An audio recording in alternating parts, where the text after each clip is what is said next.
1 milliard levé, 12 trains à grande vitesse commandés, un nouveau concurrent face à la SNCF. On vous présente Velvet, l'entreprise qui veut redessiner la carte du rail français. Et on va rajouter 10 millions de places chaque année entre Paris, Rennes, Angers, Nantes et Bordeaux. Depuis 2018, la grande vitesse en France n'est plus sous le monopole de la SNCF. Cette ouverture à la concurrence a permis, pour le moment, seulement à des entreprises étrangères de se lancer sur le rail français. Trenitalia entre Lyon et Milan par exemple, ou encore l'espagnol Renfe entre Marseille et Madrid. Mais en 2028, une nouvelle compagnie 100% française va entrer en gare, Velvet.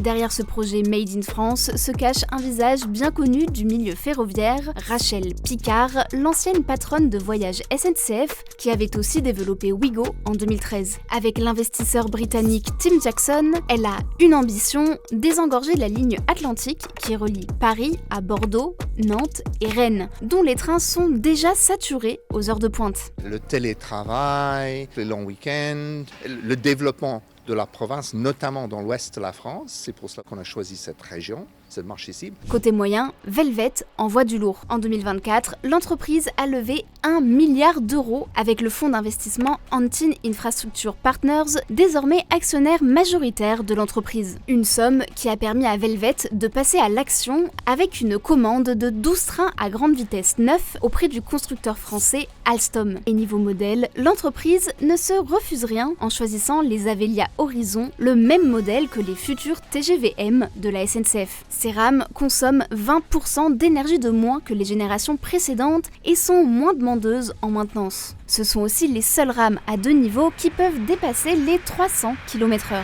Montant total du contrat, 850 millions d'euros. Le projet 100% français avance bien. La première motrice aux couleurs de Velvet est déjà sortie de l'usine Alstom de Belfort et la production des voitures voyageurs a même pris un peu d'avance. Pas de retard annoncé sur la ligne, entrée en gare en 2028.